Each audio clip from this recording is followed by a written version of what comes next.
روزخانی کرنا رضائے معبود کے لیے وہ عبادت، ماتم کرنا رضائے معبود کے لیے ہو تو وہ عبادت۔ اس کے برخلاف اگر مقصد کچھ اور ہے کہ مثلا ہماری مجلس، ہمارا خانہ، ہمارا امام باڑہ، ہمارا ذاکر، ہمارا تبرک، تو جیسے ہی ہم آ جائے گا تو پھر اس کا نام عبادت نہیں ہوگا، کچھ اور ہوگا۔ شکل مجلس کی ہو سکتی ہے، شکل عزا خانے کی ہو سکتی ہے، شکل ذکر سرکار سید الشہداء کی ہو سکتی ہے، لیکن اصلاً عبادت نہیں ہوگی۔ میں نے بھی 2-4 دن پہلے دریاباد کسی مجلس میں کہا تھا کہ اگر کوئی انجمن سڑکوں پر آنے کے بعد بالکل ڈٹ جائے اس خیال سے کہ ہمارے پاس لڑکے زیادہ ہیں، ہمارے پاس ماتمدار زیادہ ہے، ہمارے پاس جو جوان ہیں ان کے بازو مضبوط ہیں، اس کے پیچھے جو انجمن ہے اس کے پاس لڑکے کم ہیں، بازو کم ہیں، لہذا اتنی دیر ڈٹ جاؤ جب تک یہ حال نہ بول جائیں، اور لگ گئے، اور لگنے کے بعد زور زور سے ڈھول پر ڈھول ہے، ماتم پر ماتم ہے، نوحوں پر نوحیں ہے، آگے بڑھنے کو تیار نہیں ہے، اور یہاں پیچھے والے انجمن جو ہے اس کے ہاتھ اٹھنے کو تیار نہیں ہے۔ پہلے ڈھول اٹھ رہی تھی، پھر یا حسین ہوا، پھر اور منزل آئی، سینے پہ آہستہ ہاتھ ہوا، پھر لڑکے دھیرے دھیرے کم ہونے لگے، اور اس کے بعد اگلے دن ہم مقام فخر میں کہہ رہے ہیں کل رات تھے جلوس میں، آپ نے دیکھا کیسے ہم نے پیچھے والے انجمن کو جھاڑی بلا دی۔ سب جملے ہیں ہمارے سماج کے، آپ بتائیے کیا اس کا نام عبادت ہے؟ یہ بات کی میں نے جو بات کہی تھی وہ پھر دوہرائے دے رہا ہوں۔ اس کے برخلاف جس انجمن کے بعد لڑکے زیادہ ہیں، اگر ان کو مولا حسین نے یہ شعور دے دیا ہوتا کہ پیچھے والی انجمن کے پاس لڑکے کم ہیں، لہذا ہمارے 25 لڑکے نکل کر کے اس انجمن کے ساتھ جا کر کے ماتم کر رہے ہیں، کیا بات ہے، کیا بات ہے، اس کے صاحب باعث کی آواز پر لبیک کہہ دے، تو نتیجہ کیا ہوگا؟ جلوس تماشا نہیں بنے گا، اور جلوس کا نظم و ضبط باقی رہے گا۔ انجمنیں نظم و ضبط کے باقی رہنے کے لیے ہیں، صرف اپنے نام و نمود کے لیے نہیں ہے۔ جب یہ کام نام و نمود کے لیے ہو جائے گا تو اس کا نام عزاداری نہیں ہوگا، اس کا نام ہوگا ریاکاری، اور جب رضا محبوب کا تصور پیدا ہو جائے گا تو اسی کا نام عبادت بن جائے گا۔ ایک سلام کہتے محمد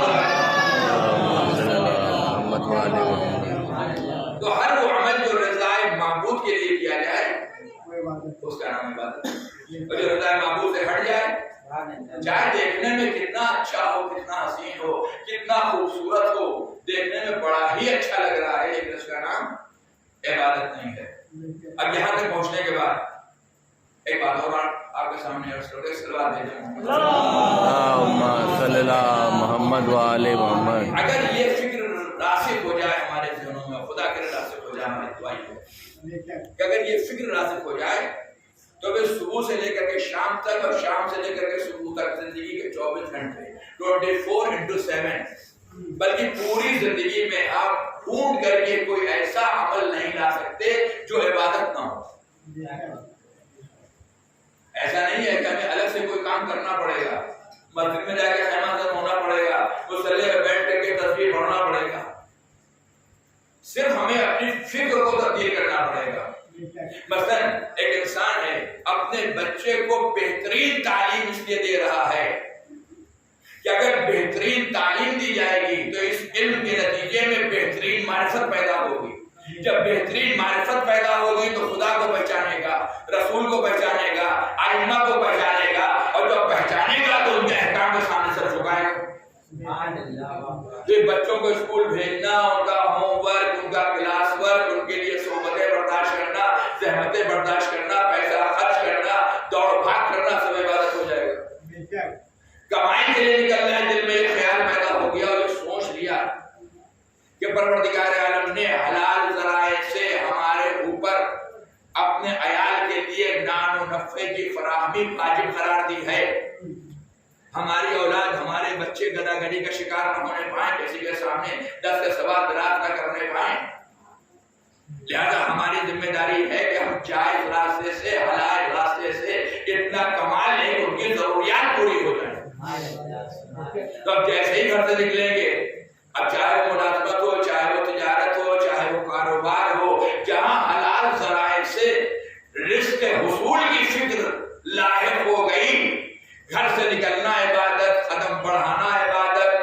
مقام تک پہنچنا عبادت، حلال ذرائع سے رزق حاصل کرنا عبادت، اور اس کے بعد اس رزق سے ان کے لیے سامان کا فراہم کرنے کے لیے بازار میں جانا عبادت، چاہے ہم غلہ خرید رہے ہو، چاہے ہم پھل فروٹ خرید رہے ہو، اگر ہم لے کر کے آ رہے ہیں تو سب عبادت۔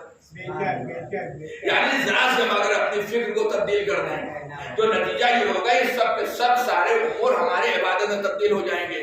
اور جب سارے امور عبادت میں تبدیل ہو جائیں گے تو دنیا ہمیں چاہے کچھ کہے، العقل ما عبد به الرحمن وما اکتسب به الجنان، عقل وہ ہے اس کے ذریعے سے معبود کی عبادت کی جائے اور جنت کو حاصل کیا جائے۔ ایک صلوات بھیجے محمد،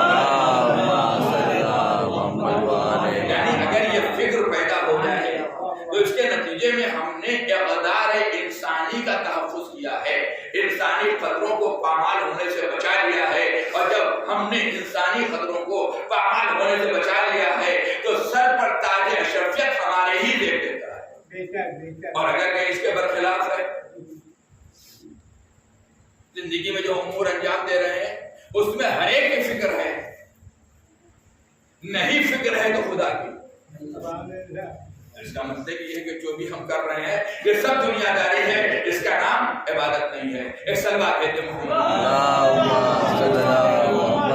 اور کیا پوری ذمہ داری لے کر آپ قرآن میں کی آیت پڑھ دیتا ہوں، وما خلقت الجن والانس الا ليعبدون، اللہ نے نہیں پیدا کیا ہے انسان و جنات کو۔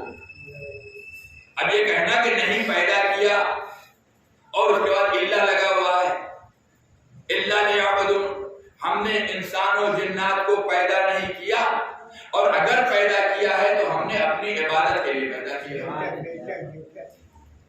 اس کا مطلب یہ ہے کہ پروردگار عالم ہماری زندگی میں کوئی ایک ایسا عمل دیکھنے کے لیے تیار نہیں ہے جو عبادت سے الگ ہے۔ ایک سلام دیتے محمد،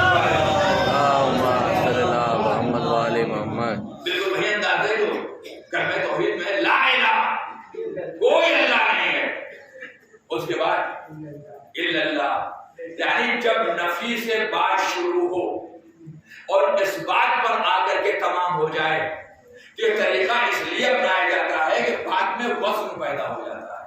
لا الہ، کوئی اللہ نہیں، کوئی معبود نہیں، الا اللہ، سوا اس ایک وحدہ لا شریک ہے، تو بات میں وزن پیدا ہوا۔ وما خلقت الجن والانس الا ليعبدون، ہم نے نہیں پیدا کیا، نہیں خلق کیا اس کو، انسانوں کو، جناتوں کو، الا ليعبدون، اور اگر پیدا کیا ہے تو صرف اور صرف اپنی عبادت کے لیے پیدا کیا ہے۔ یعنی مطلوب خالق یہ ہے کہ ہماری زندگی میں کوئی ایک ایسا عمل بھی سرزد نہ ہونے پائے جو یہ عبادت سے الگ ہو۔ محمد وعلی محمد، جو واضح عبادت سے الگ ہو، کوئی ایک عمل بھی ایسا نہیں ہونا چاہیے، اور اگر کوئی ایسا عمل ہے جو عبادت سے الگ ہے تو اس کا مطلب یہ ہم نے اقدار انسانی کا تحفظ نہیں کیا، اور قرآن کی آیت آواز رہی لقد خلقنا الانسان فی احسن تقویم، ہم نے تمہیں بہترین صاحب پر پیدا کیا، بہترین طریق پر پیدا کیا، تمہارے سر پر تاج افضلیت رکھا، تاج اشرفیت رکھا، تمہیں کیا ہو گیا ہے کہ تم نے ان انسانی اقدار کا تحفظ نہیں کیا۔ ایک صلوات کہتے ہیں اب اکثر یہ اوقات یہ بات سننے میں آتی ہے، اس کی تھوڑی سی وضاحت کر دو بات کو۔ اللہ نے انسان و جنات کو کاہے کے لیے پیدا کیا؟ اپنی عبادت کے لیے۔ ہمارے سماج، ہمارے سوسائٹی، ہمارے معاشرے سے، اور یہاں پر خالص حسینی معاشرے کی بات کرو، عزادار معاشرہ، حسینی معاشرہ، مولا والا معاشرہ، ان کے نام کیا کہ مولائی لگاؤ یا نہ لگاؤ، اس سے بحث نہیں۔ اکثر یہ کہتے ہوئے نظر آتے ہیں کہ اللہ نے قرآن مجید میں یہ اعلان کیا ہے کہ وما خلقت الجن والانس الا لیعبدون، اللہ نے انسان اور جنات کو نہیں پیدا کیا، اگر پیدا کیا ہے تو اپنی عبادت کے لیے پیدا کیا۔ اس کے بعد پھر وہ ایک روایت پیش کی جاتی ہے کہ مرسل اعظم نے واقعہ کربلا کی خبر سنائی، اور اس کے بعد نہایت اختصار سے بات کو خبر دی کہ خدا قوم کو پیدا کرے گا، جن کے جوان کربلا کے جوانوں پر، جن کے بزرگ کربلا کے بزرگوں پر، جن کی خواتین کربلا کے خواتین پر نوحہ ماتم کریں گی، گریہ وزاری کریں گی۔ اب اس کے بعد یہاں سے گویا کہ اجتہاد کیا جاتا ہے، اجتہاد کہہ لیجیے، قیاس کہہ لیجیے، جو چاہے کہہ لیجیے، کہ برادران اسلام کو اللہ نے پیدا کیا ہے اپنی عبادت کے لیے، اور ہم کو پیدا کیا ہے امام حسین پر رونے کے لیے۔ دیکھیے شیطان کس کس ہیلا سے، کس کس بہانے سے غلط خیالات ہمارے ذہنوں میں راسخ کر دیتا ہے، اور اس کے بعد ہم اپنے کو مولا والا سمجھتے ہیں، اللہ والا سمجھتے ہیں کہ ہم سب سے بڑے عزادار ہیں، ہم سے بڑا کوئی عزادار نہیں ہے، ہم سے زیادہ حسین کی محبت کس کے دل نہیں پائی جاتی۔ تو برادران اسلامی کو پیدا کیا ہے اللہ نے اپنی عبادت کے لیے، اور روایت شاہد ہے ہم کو پیدا کیا امام حسین پر رونے کے لیے۔ تو ان کا کام ہے کہ عبادت کریں، ہمارا کام ہے کہ غم حسین میں آنسو بہائیں۔ یہ کتنی دور چیز کو کہتے ہیں کوڑی لہر، اور یہی وجہ ہے، دلیل کیا دی جاتی ہے کہ وہ عبادت میں مصروف ہیں، ان کو غم حسین سے سروکار نہیں ہے۔ ہم غم حسین میں منہمک ہیں،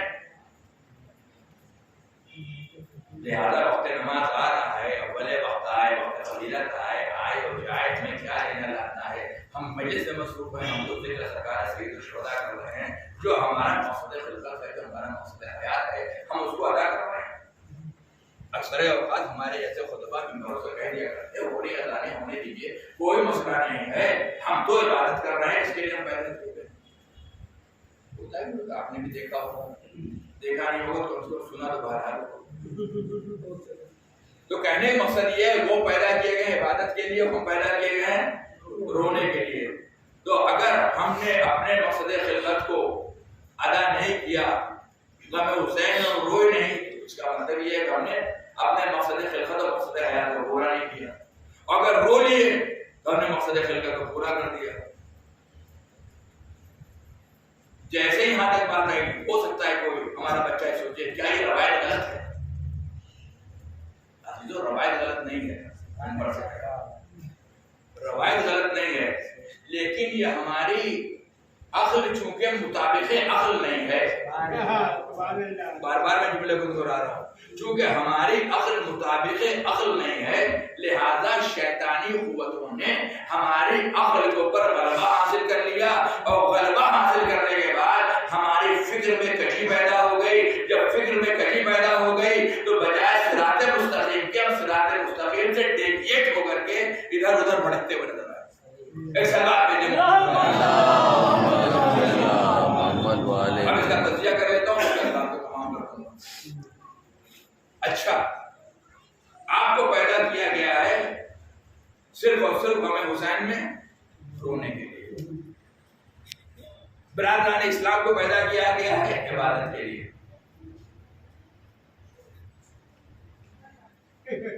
جو اپنے مقصد کو فراموش کر دے،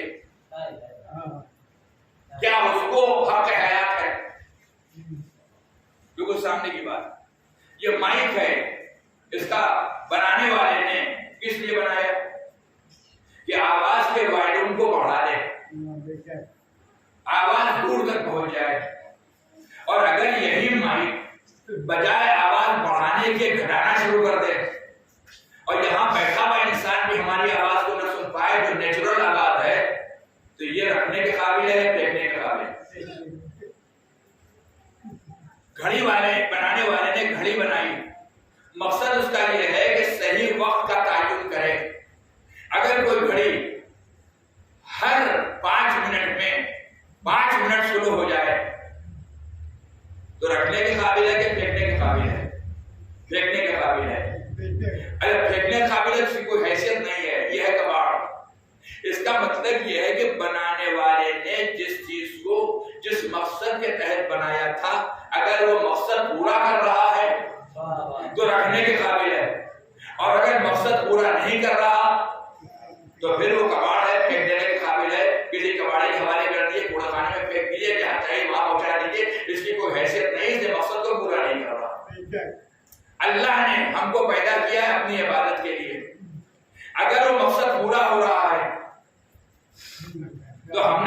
بنیادی اقدار کا تحفظ کیا، اور اگر وہ مقصد پورا نہیں ہو رہا تو قرآن مجید کی آیت لقد خلقنا الانسان فی احسن تقویم، ہم نے انسان کو بہترین ساخت پر پیدا کیا، ثم رددناہ اسفل سافلین، اس نے خود اپنے مقصد حیات کو فراموش کر دیا تو ہم نے اس کو بدترین ٹھکانے یعنی اسفل سافلین تک پہنچا دیا، جو پہنچا دیا اس نے مقصد خلقت کو فراموش کر دیا۔ اب بات کو پھر آگے بڑھائیے، تو وہ عبادت کرتے رہے تو انہوں نے اپنا مقصد خلقت یاد کیا، ہم روتے رہے تو ہم نے اپنا مقصد خلقت یاد کیا، نتیجہ کیا نکلا کہ ہم نے جن امور میں عبادت کو محصور کر دیا، ہماری زندگی میں کوئی عمل اس سے الگ ہٹ کے نہیں ہونا چاہیے۔ یعنی میں اپنی بات کر رہا ہوں، مثال کے طور پر ہماری حیات کا مقصد خلقت یہ ہے کہ ہم امام حسین پر آنسو بہائیں، تو پوری زندگی میں کوئی ایک لمحہ ایسا نہیں آنا چاہیے جو مقصد خلقت سے الگ ہو جائے۔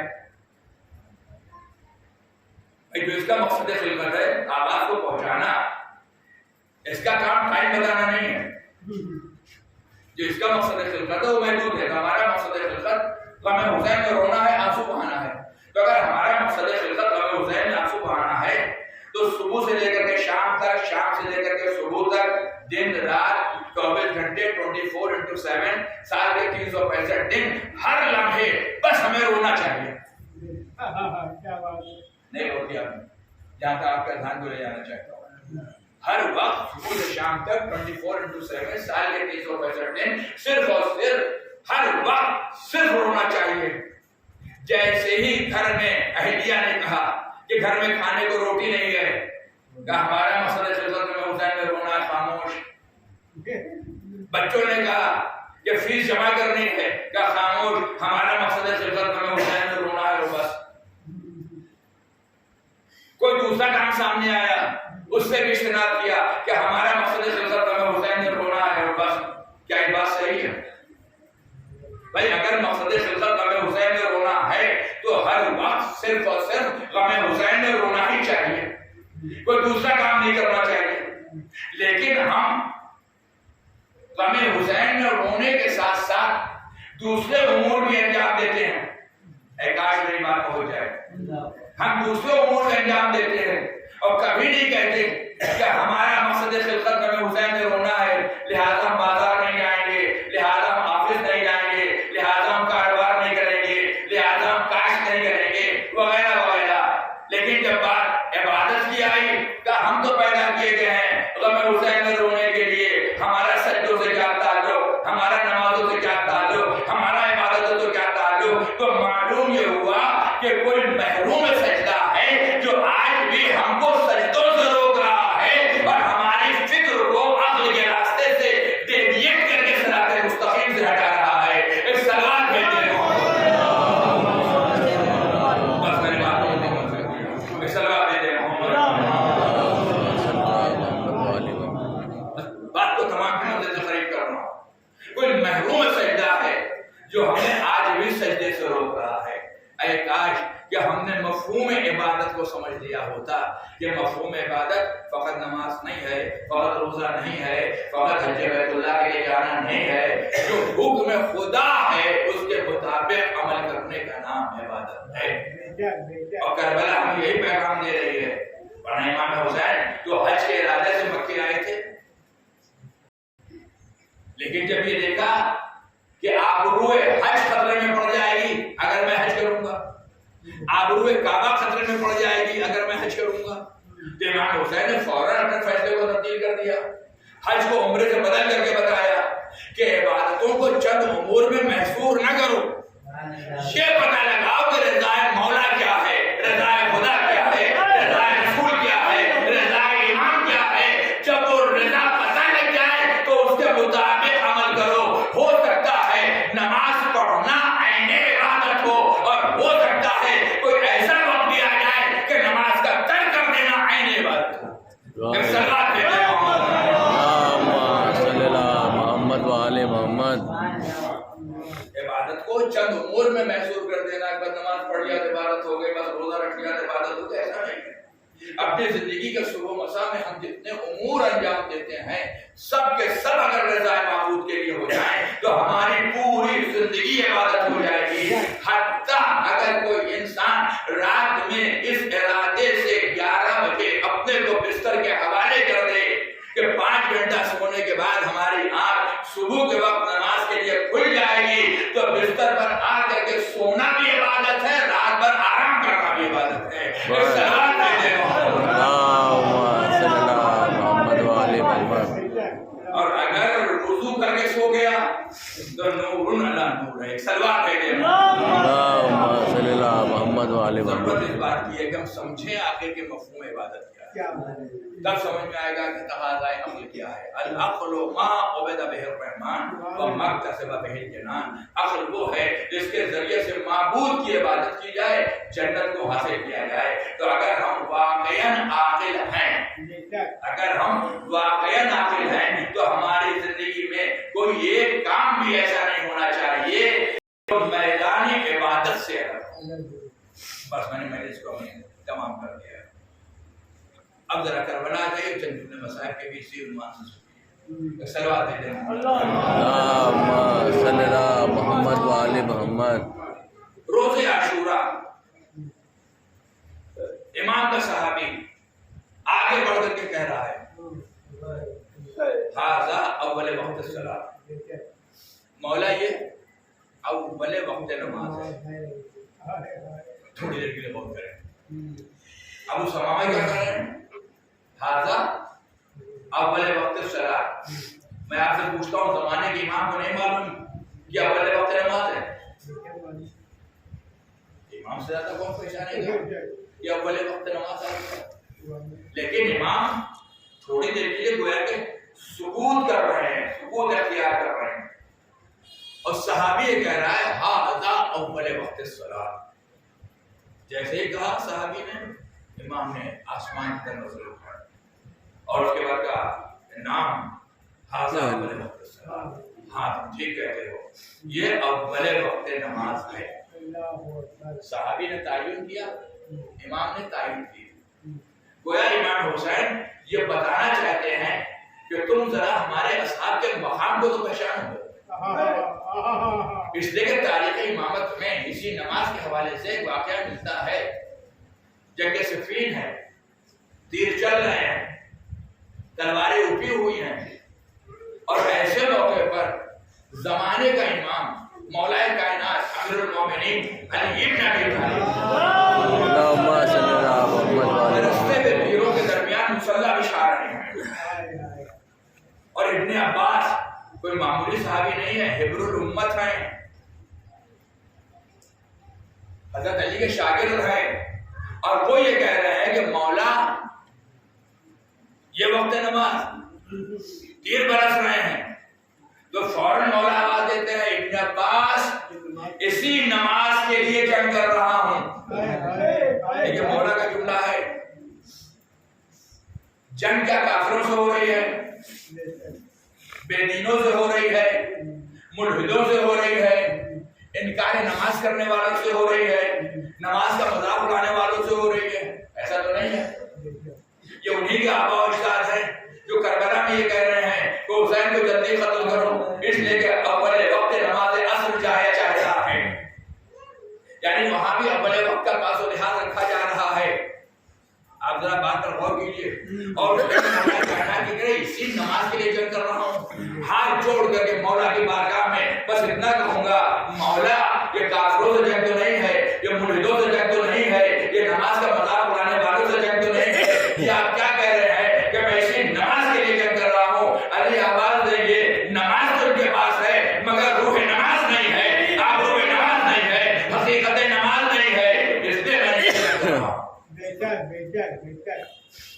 تو یہاں پر علی کے عمل کے اوپر علی کا صحابی یہ کہہ رہا ہے کہ مولا یہ جنگ کا ہنگام اور یہ مسلح, اور امام حسین کے لشکر میں امام کا صحابی اس کی فکر کس نقطۂ عروج پر ہے. وہ یہ کہہ رہا ہے کہ مولا ھذا اول وقت الصلاۃ, ہماری جان قربان ہو جائے اس فکر کے اوپر. اور امام نے تائید کی اور اس کے بعد قیامت تک اپنے عزاداروں، ماتمداروں، چاہنے والوں، ذکر کرنے والوں کو ایک پیغام دیا کہ دیکھو ہمارے ہوتے کیسے جو ہمارے ہیں وہ واقعاً ہوتے کیسے ہیں. وہ فقط نماز کی پابندی نہیں کرتے بلکہ اول وقت نماز کی فکر کیا کرتے ہیں. سبحان اللہ. ایک پیغام تھا جو امام حسین نے کربلا سے دیا. اچھا اس کے بعد کیا ہوا؟ جناب حبیب ابن مظاہر نہایت خدا چند مسائل کی روح عبادت کیا ہے اس کی وضاحت کرنے کے لیے جناب حبیب ابن مظاہر کو قریب بلایا. اب بلانے کے بعد کہے حبیب فرزند زہرا نماز پڑھنا چاہتا ہے. ان ظالموں سے جا کر کے کہہ دو کہ جنگ کو اتنی دیر کے لیے موقوف کر دیں کہ میں نماز پڑھ لوں. ایک صحابی نے نماز کے وقت کا تعین کر کے وقت نماز اور بڑے وقت نماز کے بارے میں مولا سے کہا. اب امام نے کیا کیا؟ حبیب سے کہا کہ تم جا کر کے دشمنوں سے کہو کہ جنگ کو موقوف کر دیں. آپ ذرا توجہ کریں کہ کیا ہے قسمت نماز نگاہ امام حسین میں. اس کے بعد مصلی بچھایا. یعنی اگر مولا میدان جہاد کو چھوڑ کر خیمے میں آ کر کے نماز پڑھ لیتے تو نماز زیادہ سکون سے ہوتی. لیکن خیمے میں نماز نہیں ہے, میدان جہاد میں صفحے درست ہو گئی. ایک صحابی نے وقت نماز کا تعین کیا. مولا نے اپنے دوسرے صحابی سے کہا کہ تم جا کر کے ان سے کہو کہ جنگ روک دیں. اب اس کے بعد سعید و زہیر یعنی دو صحابیوں سے کہا کہ تم سینہ سپر بن جاؤ. آپ ذرا نماز کی عظمت کا خیال کریں. ایک صحابی نے وقت یاد دلایا, ایک صحابی کو حسین نے تبلیغ کے لیے بھیجا. گویا کہنے مقصد یہ ہے تم بھی مسلمان ہو, تم بھی اپنے کو نمازی کہتے ہو, زہرا کا لال نماز پڑھنا چاہتا ہے, جنگ موقوف کر دو بھائی, ہم بھی نماز پڑھ لیتے ہیں, تم بھی نماز پڑھ لو. گویا امام حسین نے آواز دی کہ حسین کی تعلیم یہ ہے کہ اپنے خون کے پیاسوں کے سامنے بھی امر بالمعروف و نہی عن المنکر کرو. اب ایک لمحہ فکریہ ہے تمام ذاکرین اور تمام خطبہ کے لیے کہ امام کا پیغام تو یہ ہے کہ خون کے پیاسوں کے سامنے بھی تبلیغ کرو. ہم اگر ممبروں پر آنے کے بعد مقصد امام کو فراموش کر دیں, ساری چیزیں بیان کریں, لیکن جو قوم کی کمیاں ہیں, جو برائیاں ہیں, جو نقائص ہیں, اس پر متوجہ نہ کریں تو کیا اس کا نام عزاداری ہوگا؟ تھوڑی دیر کی لوگ اور کریں. حبیب تم جاؤ, حبیب کو بھیجا. سعید و زہیر سے کہا کہ تم سینہ سپر ہو جاؤ. اب میں آپ سے پوچھتا ہوں, امام حسین نے اپنے علاوہ 71 قربانی دی اور 71 قربانیاں دے کر کے پورے دین کو بچایا. اور خاص طور سے ایکسکلوسیولی 3 قربانیاں ایسی ہیں جو صرف قیام نماز جماعت کے لیے, پوری ذمہ داری سے کہہ رہا ہوں. سعید و زہیر سینہ سپر ہیں, حبیب گئے ہیں اجازت دینے کے لیے. مفہوم عبادت کو سمجھیے. یہ کام سعید کے حوالے کیوں نہیں کیا کہ تم جا کر کے اجازت طلب کر لو کہ زہرا کا لال نماز پڑھنا چاہتا ہے؟ ابو سمامہ سے کیوں نہیں کہا؟ ارے وقت کا تعین کیا تھا تو یہ کہتے ٹھیک ہے یہ اول وقت نماز ہے, جا کر تم سے کہہ دو کہ جنگ کو موقوف کر دو. لیکن اللہ نے امام حسین کی حکمت عملی نہ ابو سمامہ سے کہا, نہ سعید سے کہا, نہ زہیر سے کہا, نہ دیگر اصحاب سے کہا, اور ابھی تو اجزا باقی ہیں, نہ اپنے بیٹے علی اکبر سے کہا, نہ جناب عباس سے کہا, کسی سے نہیں کہا. حبیب بن مظاہر سے کہا. مولا یہ پیغام امر بالمعروف کے لیے حبیب ابن مظاہر کا انتخاب کیوں؟ عجب نہیں, میرا مولا آواز دے کہ حبیب کو میں نے خط لکھ کر کے بلایا ہے, اور جب بلایا ہے تو میں نے سرے ورق پہ یہ لکھا تھا کہ من الحسین الغریب الی رجل الفقیر حبیب ابن مظاہر. میں نے اپنے قلم سے حبیب کو مرد فقیر کہا ہے. جب مرد فقیر کہا ہے تو کار تبلیغ حبیب کے حوالے کروں گا. اور حبیب وقتی نزاکت کو پہچانتے ہیں. حبیب گئے, تبلیغ کے فرائض کو انجام دیا کہ زہرا کا لال نماز پڑھنا چاہتا ہے. کہ حسین سے کہہ دو کہ نماز پڑھ لیں مگر ان کی نماز قبول نہیں ہوگی۔ اب آپ ذرا اندازہ لگائیں کہ دشمنان دین و مذہب قاتلان حسین کی نظر میں دین کیا ہے اور نماز کیا ہے، اور حسین کی نظر میں دین و نماز کیا ہے۔ حسین اسی نماز کے لیے جہاد کر رہے ہیں جیسے کہ حسین کے بابا نے صفین میں یزید کے بابا سے اسی نماز کے لیے جہاد کیا تھا۔ حسین سے جا کے کہہ دو۔ اب آپ ذرا سوچئے اگر کوئی ہم سے جملہ کہہ دے مولا کے بارے میں کہ نماز پڑھنے کی نماز قبول نہیں ہوگی تو ہمارے دل پر کیا گزرے جائے گا حبیب کے دل پر۔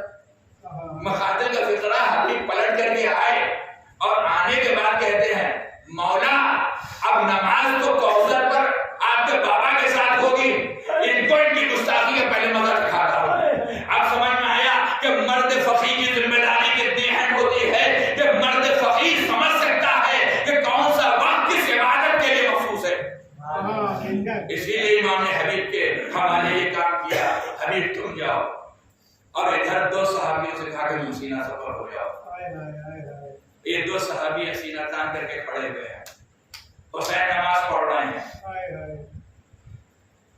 میں اکثر پڑھتا ہوں، مجھ سے کسی صاحب نے سوال کیا تھا کہ جناب یہ بتائیے وہ کون سی نماز ہے جو ادا بھی نہیں ہوئی اور قضا بھی نہیں ہوئی۔ میں اکثر پڑھتا ہوں جس منزل پر آتا ہوں، وہ کون سی نماز ہے جو ادا بھی نہیں ہوئی اور قضا بھی نہیں ہوئی۔ میں نے تھوڑی دیر توقف کیا، سکوت اختیار کیا، ہم نے کہا میرے علم میں ایسی کوئی نماز نہیں ہے جو ادا بھی نہیں ہوئی اور قضا بھی نہیں ہوئی، اس لیے کہ حالات تبدیل ہونے سے طریقہ نماز بدل جایا کرتا ہے۔ تو فوراً اس بندہ مومن نے کہا کہ نہیں مولانا، یہ دو صحابی ایسے ہیں جو حسین کے سینہ سفر تھے، جو اپنے سینے پر تیروں کو روک رہے تھے، انہوں نے نماز پڑھی نہیں، انہوں نے حسین کو نماز پڑھوائی ہے۔ امام کے آگے کھڑے ہوئے ہیں، ان دو افراد کی نماز، یہ دو جانثار وہ ہیں جن کی نماز نہ ادا ہوئی نہ قضا ہوئی۔ ہم نے ہاتھوں کو جوڑا اور ہاتھوں کو جوڑ کر کہا کہ ہم نے کہا کہ ان کے بارے میں ایسا خیال نہ لائیے گا، اس لیے کہ یہ حسین کے اصحاب ہیں، یہ جانتے ہیں کہ موقع اور محل تبدیل ہونے کے بعد طریقہ نماز کیسے تبدیل ہو جایا کرتا ہے، یہ اچھی طرح سے جانتے ہیں، لہذا ان کے بارے میں یہ بات نہ کہیے گا۔ پھر میں نے ان سے کہا کہ یہ بتائیے کہ نماز کا کیا طریقہ کبھی تبدیل نہیں ہوتا؟ کہا نہیں، فقہ کی کتاب میں ہے تبدیل ہوتا ہے۔ ہم نے کیا مطلب؟ کہا اگر کھڑے ہونے کی طاقت نہیں ہے تو بیٹھ کے نماز پڑھو، بیٹھنے کی طاقت نہیں ہے لیٹ کے نماز پڑھو، اشارے سے نماز پڑھو۔ اور ہم نے اگر کوئی انسان ایسا ہے جس کو ظالموں نے ہاتھ پیر باندھ کر کے کسی پل کے اوپر سے دریا میں پھینک دیا، وقت نماز آ گیا، نہ یہ قیام کر سکتا ہے، نہ رکوع کر سکتا ہے، نہ سجدہ کر سکتا ہے، کیا یہ نماز چھوڑ دے گا؟ تو حکم شریعت آیا کہ خدا کا تصور کے ساتھ اگر اتنا وقت ہے کہ فقط اللہ اکبر کہہ دے گا تو نہ قیام ہوگا، نہ سجدہ ہوگا، نہ رکوع ہوگا، اس کی نماز ہو جائے گی۔ تو پھر میں نے ان سے کہا کہ اب ایسا نہ کہیے گا یہ دو نماز تھے جنہوں نے اپنی نماز نہیں پڑھی۔ ارے بھائی، ایک ساتھ 4000 کمانے لڑک رہے ہیں، کبھی تیر بلندی سے آ رہا ہے، کبھی بس سے آ رہا ہے، کبھی پستی سے آ رہا ہے، تو میں تو یہ سمجھتا ہوں کہ جب تیر بلندی سے آتا ہوگا تو حسین کے جانباز قیام کی نیت کرتے ہوں گے، جب بس سے آتا ہوگا تو رکوع کی نیت کرتے ہوں گے، جب پستی سے آتا ہوگا تو سجدے کی نیت کرتے ہوں گے۔ یہ اس عظیم ذمہ داری کو ادا کر رہے تھے کہ خود اپنی نماز پڑھ بھی رہے تھے اور زہرا کے لال کو نماز پڑھا بھی رہے تھے۔ اور یہی بات حبیب ابن مظاہر کے لیے ہے کہ امام نے ان کو مرد فقیہ کہا ہے، لہذا میدان جہاد میں مصروف جہاد میں ہے اور وقت نماز آ گیا ہے، جو انداز نماز ہے اس اعتبار سے اپنے فریضہ نماز کو بھی ادا کر رہے ہیں۔ اور حضرت میں نے تمام ہو گئی، اس کے بعد تھوڑی دیر گزری تھی، ایک مرتبہ حبیب ابن مظاہر نے مدد کے لیے بلایا۔ یہ مرد فقیہ کتنا عظیم ہے کہ روایت کا فقرہ ہے جیسے ہی حبیب کی سنانی حسین کے کانوں سے ٹکرائی، لما قتل الحبیب کانت انتشار لوجه حسین، جب حبیب کی سنانی آئی تو حسین کے چہرے پر شکستگی کے آثار ظاہر ہو گئے۔ اے عزیزو، اگر بچپن کا دوست مارا جائے تو حسین کے چہرے پر شکستگی کے آثار ظاہر ہو جائے، کیا گزری ہوگی قلب حسین پر جب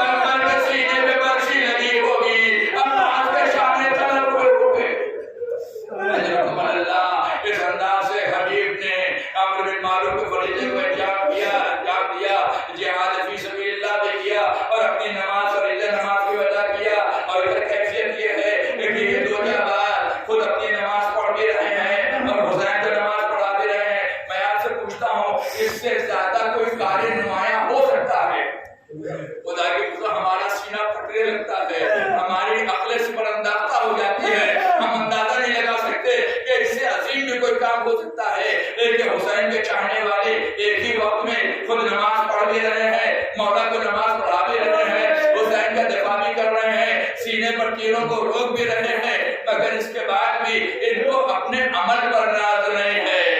بس یہ بھی کربلا کا ایک پیغام ہے کہ حسین آواز دے رہے ہیں کہ اگر ہمارے ہو تو کبھی اپنے عمل پر ناز نہ کرنا، رضائے مولا کی فکر کرنا۔ حسین نے ادھر سلام دے رہا، السلام علیکم ورحمۃ اللہ وبرکاتہ، دونوں جادان تیرا کر کے عرض کربلا پر گرے، اور گرنے کے بعد حسین کے چہرے پر نظر ڈالی، اے مولا کیا آپ راضی ہو گئے؟ حسین اے مولا کیا آپ راضی ہو گئے؟ اے گویا ان اصحاب نے آواز دی کہ اگر حسینی ہو تو کبھی اپنے عمل پر ناز نہ کرنا، رضائے مولا کی فکر کرنا، اگر مولا راضی ہے تو چھوٹا عمل بھی بڑا ہو جائے گا، اگر مولا راضی نہیں ہے تو اس عمل کی کوئی قیمت نہیں۔ سیاحت الذین صدقوا اللهم خیرهم والذین انا للہ و انا الہی وقل ذرا وعدینا الہی وقل محمد وانت المحمود بحق علی انت العلا بلا قسم وانت المحسن بلا قسم بلا قائمت اتزوی توحید الہی ملا مومین ومنات و عمال صالحہ کی توفیق جو مشتاق کی زیارات سے جو بیمار بیماری کا بلا شفائی کا بلا واجب المحروس جو گھر بے چراغ ہونے والے اولاد اموات مومنین کی مغفرت کر جو شکان حیثیت کروا پورے پورے اسکر آگے آباد ظالم حکومتوں کو، دہشت گرد تنظیموں کو، دشمنان آزاد دشمنان شکر کو سارے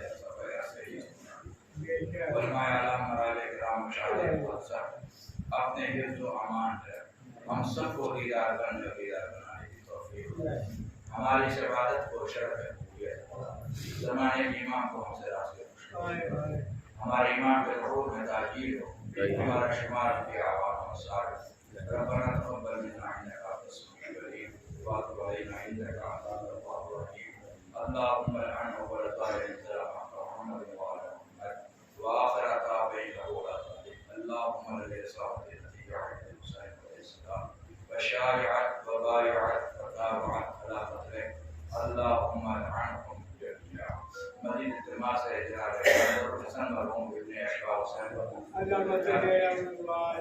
ایک بار سورہ الحمد، تین بار سورہ اخلاص، اللهم صل علی محمد وعلى صل علی بسم اللہ الرحمن الرحیم الحمد للہ رب العالمین ایاک نعبد وإیاک نستعین صراط الذین أنعمت علیہم قل هو الله احد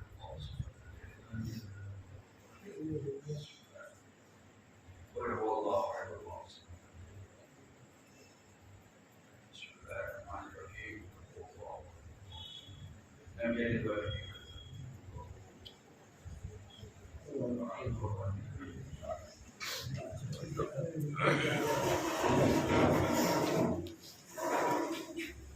السلام علیکم یا رسول اللہ، السلام علیکم یا امیر المومنین ونصیر المسلمین، السلام علیکم یا فاطمہ العاشقین،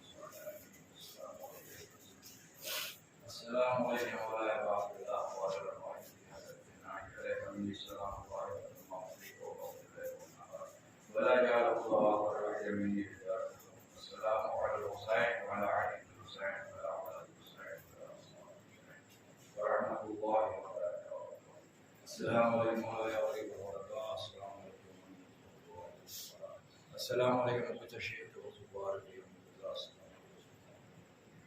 السلام عليكم يا عبد السميع العليم الموسى والبراءة. السلام عليكم مولانا الأسرار والأسرار. السلام علیکم ورحمۃ اللہ وبرکاتہ. السلام علیکم ورحمۃ اللہ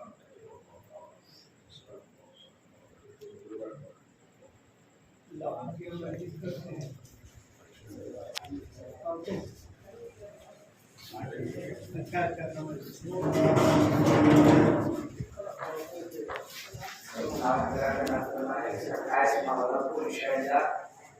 anime yang